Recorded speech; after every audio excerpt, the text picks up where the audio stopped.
So this is the last week in the series that we're doing on discovering the well of joy. And just this is like previously on. In the first week, we spoke about the importance of if there's a well of joy, you've got to reveal the entrance. How do you get into joy? How do you find the well of joy? And what we talked about was you find the well of joy by not being selective about the feelings we want to have and the feelings we don't want to have. You know, when you're selective about what you're willing to experience, the focus of our attention then ends up working out what we want to feel and steering ourselves towards circumstances that give us the feelings we want to have. It leads us to keeping an overview of what's happening around the weather and looking for going towards sunny climes. And of course, what that means is that we're not in our feelings right now. And to enter into the well of joy, you've got to be present. You've got to be in the present moment, and you've got to be feeling what you're feeling right now. When you don't discriminate between what we like to feel and what we don't like to feel, we choose to feel what we're feeling in the present moment, and that opens that well of joy. You get the possibility of joy. And then we descend into that, and we looked at putting our attention in that, what I call the space of non-being. To enter into non-being, it allows ourselves to become detached from the notions we have about what we're feeling and arrive at a place outside all of that. It's like witnessing being rather than being involved in being. A bit like, you know, just before the big bang of our experience of being, just having an eye on what we're experiencing.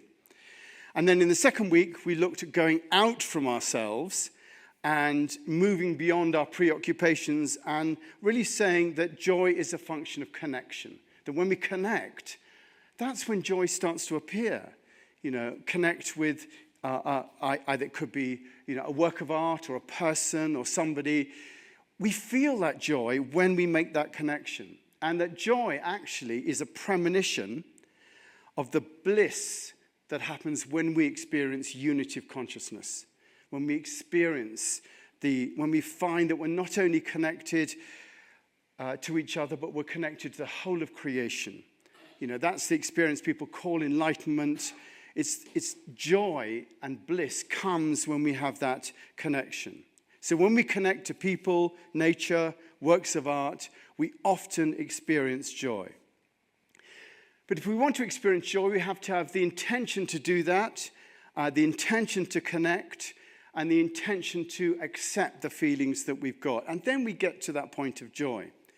And last week, we looked at the idea of living in joy. How do you live in joy? That we have to slow down our experience. And when we slow down, suddenly everything becomes much more real. We slow down, we notice our breath, we anchor ourselves, and we have that sense of joy around us, you know. We seek that deepest truth without being distracted. And then when we're in that, the path unfolds in front of us if we're willing to see. And we can find, we talked about, when the path opens in front of you, it leads you to your true family, those who share the path. And again, that brings much joy. Now, if that interests you at all and you want to hear any of these, then in front of you on the chairs, you'll see there's a blue card where you can put join our mailing list, or the red card will show you how to hear the previous ones that we had. But today, I want to talk about spreading joy. And when I thought about the idea of spreading joy, something came into my mind that I just couldn't get rid of. I do apologize in advance, but I just couldn't get rid of it. And it was something I remembered from my past, Heather. And in the end, I decided to give in to it. And because I kept thinking of it. And also the fact that Tom Lehrer died very recently. So I thought I'd just inflict this upon you.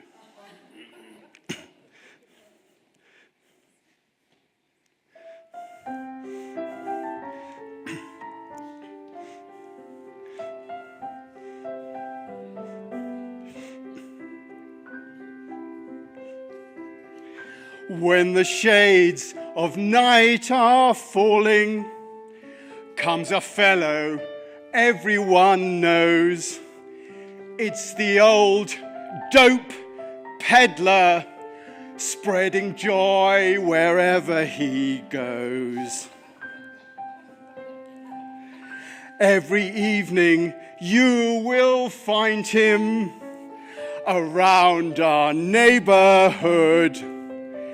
It's the old dope peddler, doing well by doing good.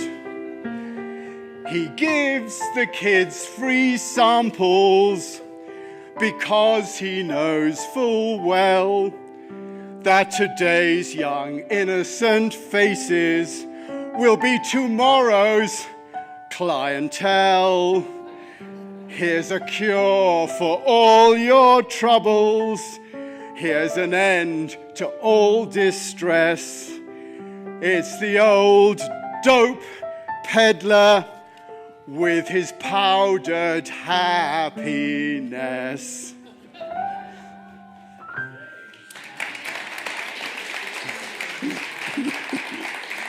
Oh dear. Spreading joy. Tom Lear, I thought it was appropriate, but he's such an amazing bloke. I thought he was appropriate because he was talking about joy. And also, if you listen to it, that last verse, here's a cure for all your troubles, here's the end to all distress. It's the old dope peddler with his powdered happiness. And it sums up, I think, that instant gratification that many people seek. We seek that instant gratification, and that robs us of joy. Andrew Harvey, in his book Sacred Activism, says, in our fun-addicted, joy-illiterate culture, we're willing to submit to the various counterfeits of joy in the hope that somehow they'll deliver the genuine article. And as everything else in our industrially civilized world, we expect joy without cost. And we go for the free samples, and we follow the crowd in becoming tomorrow's clientele. Be that by going shopping or drink or whatever your go-to instant happiness trick is. We just tend to go to that. Joy is different. It is an underlying delight in living, that contains all things and makes for an elation of the spirit and a delight in just living. It is our willingness to experience joy, our willingness to experience whatever life brings us and welcome it, that enables us to stay in touch with joy. And we did talk about this, the willingness to have whatever comes our way. This old poem, you've all heard it before, but I'm going to repeat it again because it is so on point, Rumi says, this being human is a house guest. Every morning, a new arrival. A joy, a depression, a meanness, some momentary awareness comes as an unexpected visitor. Welcome and entertain all. Even if you're a crowd of sorrows who violently sweep your house, emptying it of its furniture, still treat each guest honorably. He may be clearing you out for some new delight. The dark thought, the shame, the malice, meet them at the door laughing and invite them in. Be grateful for whoever comes, because each has been sent as a guide from the beyond. I think it's just always such a lovely thought. And this is the work. And attention needs to be there to have that undercurrent of joy throughout our lives. Because as Stuart quoted last week, Stuart said, joy is the matriarch of emotions, and she won't go into a home where all her children aren't welcome. I think that's great. Joy is the matriarch of emotions, and she won't go into a home where all her children aren't welcome. We have to welcome all in order for joy to show up. So, we touch the well of joy, and then it's our role to feed others with that living water. And I think joy is living water.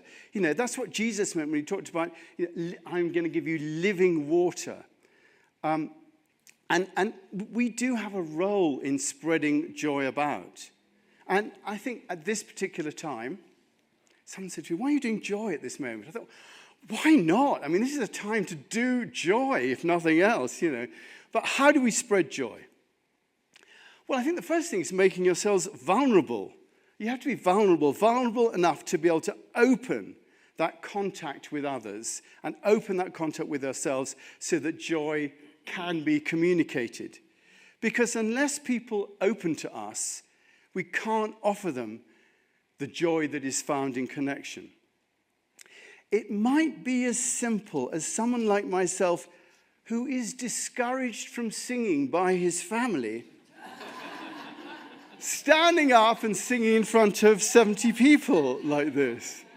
There is a guilelessness about the way we communicate joy. We open ourselves to others and show them a part of us that has no defense. We're not joking in a way that's knowing.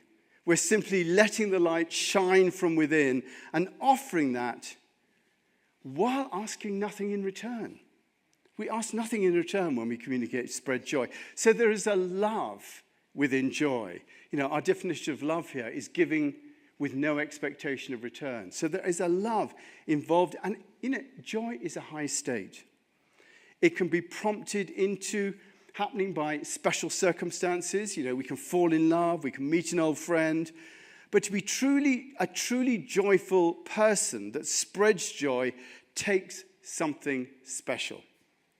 Now, we're coming up to the anniversary of Wayne Teasdale, who founded the interspiritual movement. And in his book, The Mystic Heart, he says, the Sufi master Shakaya Fadila Hari, in his practical work, The Journey of the Self, remarks about how contentment and joy, or bliss, dawns in the life of the person who has achieved real self-knowledge. He observes.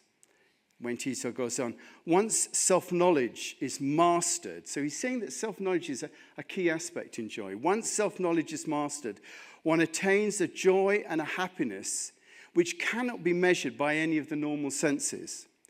This joy is of a higher value and gives greater solace and comfort than anything else that we can seek or find in the world.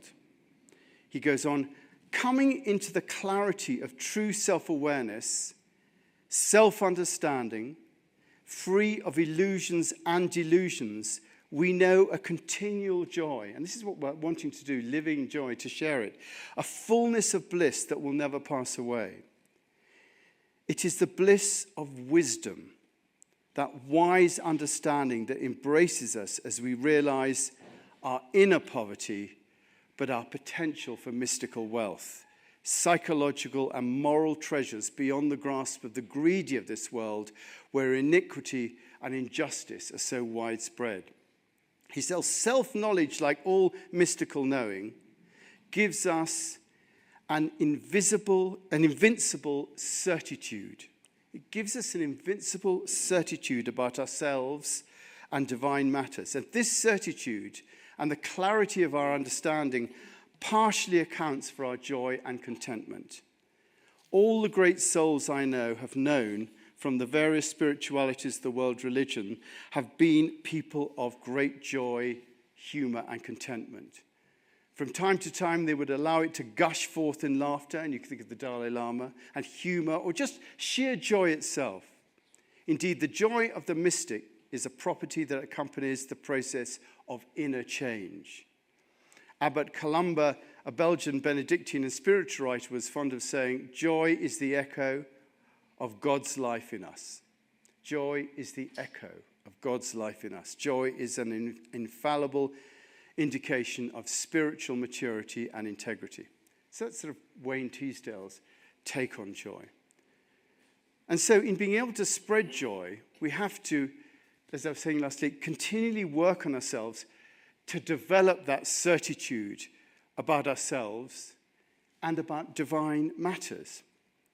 That understanding allows us to trust in life. And that trust in life is a trust in being part of a natural order, and we can trust in this order with our lives. And that is infectious. People pick that up from other people. That's not to say we don't face trouble. James Finley, who Heather mentioned, always says, God protects us from nothing, but sustains us in all things. God protects us from nothing. Yeah, it's true, we know that. And sustains us in all things. And it's this knowledge that we will be sustained in all things that creates our ability to live in joy and therefore to spread it around.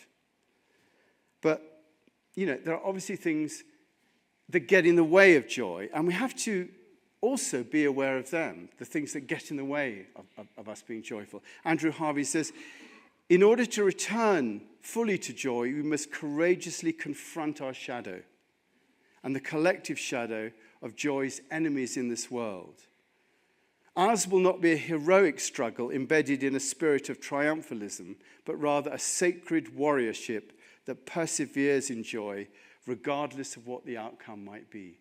There's a giving up of the outcome that's involved in joy. And that's why our work around, when you work around joy, we have to confront the things that steal joy away. When Heather and I had our wedding, we chose a piece from the Song of Songs, and it says, catch for us the foxes, the little foxes that ruin the vineyard, our vineyards that are in bloom. And that means to look out for those things that steal our joy away from us, which is why it's so important to do that inner work, to work on the stuff that we know, whether it's with a therapist, and there are plenty of them here today, whether it's with a therapist, I should probably have a list of all therapists in the chapel that we even go to, but whether it's with a therapist or however you do it, to work on, whatever it is, to confront what's lurking there so that whatever we can do to look at what shaped us in the past, whether it be trauma or whatever it is, while it remains unresolved, it's much more difficult to experience joy. And it's intense. Andrew Harvey identifies 4 key things that rob us of joy, that we can be aware of. First of all, he says narcissism robs us of joy, our preoccupation with ourselves that stops us looking out and making contact. Narcissism. Secondly, our love of comfort. That means we're never truly able to step out of our comfort zones and make ourselves vulnerable because we always want to be comfortable. Thirdly, fear of ridicule, worrying about what others think about us. That robs us of joy all the time. And also, finally, exceptionalism, that we are, and this is true of us in America, that we are in some way different from others and therefore not on an equal basis. And all, this leads to, because we're morally have the high ground, we've got more, power and wealth than anybody else, and therefore we should be able to get out of what we should supposedly be having to do in our responsibilities. And all these things, narcissism, exceptionalism, fear of ridicule, loss of comfort, it leads to a separation that precludes us from experiencing joy and spreading it around because we feel that we're separate. We make ourselves separate. Little rant coming up here, by the way. For me, the greatest illusion in our society today is that we're separate. The illusion that we are separate fuels the anger and the fear that others use to control by making it all about us and them. And we have to protect ourselves from them. It's all about separation, and therefore we have to protect ourselves. And separation is patently not true. It's, in English we call it's tosh. Because, looking from space, there aren't any borders from space. There's just one living organism that we're all a part of. And here on Earth, everything is interconnected. The birds, the trees, vegetation, animals, everything is interconnected, and we form a part of that. And our task is to work in conjunction with all life to bring about harmony. That's really what our task is. And I believe that the illusion of separateness, is one of the key things that's preventing the evolution of consciousness and therefore the spreading of joy. And it's what's responsible for wars, fears, and so much of the pain in the world. Therefore, the key to making the world a better place is to create an understanding that all things are interconnected. That there is no us and them, but an interconnected whole that we're all part of. And, some of us have actually experienced unity. You can experience it. The whole enlightenment stuff is an experience, a glimpse of unity of consciousness. But it's also obviously demonstrable in the reality of understanding how the world works and how we can solve the problems. Okay, rant over. But not quite, but back to joy. The key things, I think, for having joy, first of all, humility. Knowing that we are on an equal basis with everything, everyone, and therefore being willing to share our love and everything else freely. Humility. Secondly, loving. Giving with no expectation of return, knowing that we become richer by loving, and that love always replenishes itself. It's great, isn't it? Love always replenishes itself. Non-judgmentalism. Knowing that however people present themselves, whoever they are, the divine spark lives within. And as the Tao Te Ching says, what is a good man but a bad man's teacher? What is a bad man but a good man's job? If you don't understand this, you'll get lost, however intelligent you are. It is the great secret. And finally, what we need to experience joy is understanding. And just for joy, I am on the last page. So, understanding, the realization that we are all part of a divine order, and that the joy of certitude is there for us if we are willing to get to that point. This is a part of the understanding of us all being part of a unified world. And by understanding that, then we have that certitude. But apart from all this reasoning, there is the simplicity in joy. And you can see that in children. You see it in their faces and in their actions. But as we learn the ways of the world, we unlearn how to be joyful. In fact, Jesus says that unless you become like little children, you will never enter the kingdom of heaven. And that's what he's talking about. He's talking about what we've unlearned. And little children have a guilelessness and a trusting nature that enables them to exhibit and share pure joy. And I said, earlier on, joy is the exaltation of the spirit. Children have that naturally, and we have to cultivate it by the work that we do on ourselves and in our lives. And it's our joy that can change the world. It has the capacity to banish fear, anger, grief, and all the negative emotions. Joy is more powerful than any idea, and it is easier to communicate. It triumphs over all things. It's said in the Bible that Jesus faced the cross for the joy that was set before him.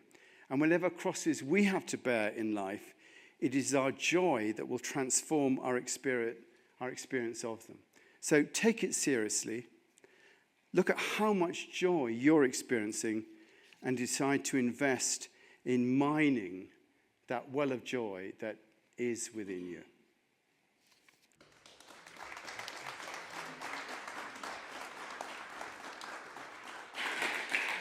Thank you, Andreas. Lovely. So we always have an opportunity, if you'd like to come back at us or share an experience or give us a thought, please feel free to do that. If there's silence, that's just fine as well. So let's see. Anybody like to say anything at all?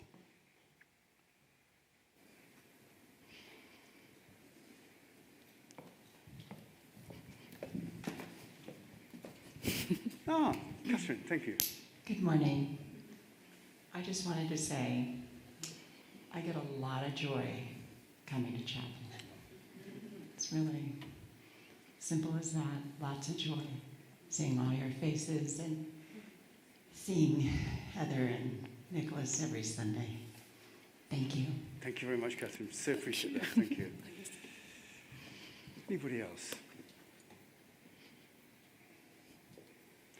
Yes. Julie. it fills me with joy that you're willing to sing in front of us and you don't care what anybody thinks. That's so lovely. Great. Thank you. Thank you. Yes, Menore. And Heather, you did a great job. Well, it's funny because I think 2 weeks ago when we had Yuval, the pianist, here, and I had a moment, I think I shared it, that I just, because I used to play the piano more, about, like, I've just got to get back into the piano. And he said to me afterwards, you've got to practice the piano. And I got it. So I've been practicing my practice. And this week, and then of course it comes to it and I completely mess it up. But it doesn't matter, does it? And then you actually took the book off the... I'd taken our Tom Lehrer book off the shelf the day before. Nicholas texted me saying, hey, should we do this song on Sunday? So and he'd just died as well. So anyway, it's just kind of fun to go with the flow. I love Tom Lehrer. I think he's great. I won't give you my rendition of I Hold Your Hand in Mine, but maybe for a later date. Yes. Yeah, what I wanted to say. This is just kind of a random comment, but I was thinking about years ago, I read this book called The Path of Least Resistance, and it was written by a composer, and I can't think of his name now.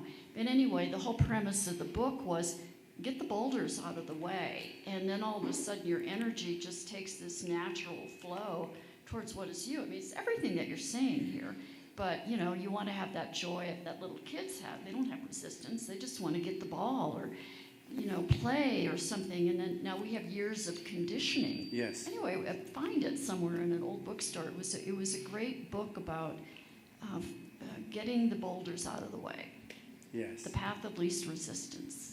And joy actually is really what we want, I think. I mean, joy is, and we almost discount it. I found this lovely cartoon for the first week. You had all these little students doing meditation with the teacher there. One put up their hand and said, yeah, we've had all this inner peace now, but what about joy? And I thought, you can look so miserable, people, in their spiritual lives. The joy is so important to have that. Anybody else? Fantastic. Rob, yeah. Good morning. Morning. I just want to know what went through your mind to sing that song, and it's so out of character, but just stepping out of your comfort zone, and what was the impetus to do something different like that this morning?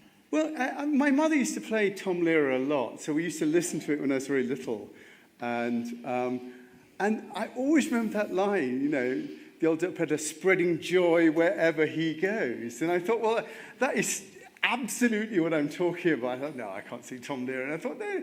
And it just seemed to me, you just have to go with, when you're writing these things, what you do tend to do, the way it works, is you go with what you get given in a funny sort of way. Whatever comes out, whatever comes through, is really, you just trust it. And so I thought when I did that, I thought, well, I always test it on Heather and say to Heather, shall we do this? And she said, I've just taken down the Tom Lehrer book. I thought, well, okay, fine. So, and it just seemed right. It's a lovely little song as well. Yeah, so it all kind of lined up to do it, but I'm impressed. I thought it was good on both of your parts to do something different like that. We've got to play the Steinway as well, which is not bad. Yeah, that was a treat. Okay, anybody else before I'll quit while I'm ahead otherwise? Yes, there we are at the back. I can't see who that is.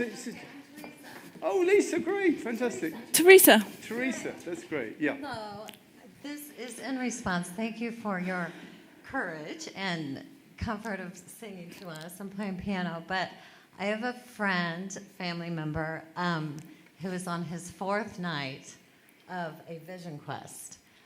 Up and over the mountains here in Colorado, and he's part of our community here, but he asked for anyone close to him, I'm kind of nervous, to think about him. He's on his 4th night of sitting alone on a mountainside.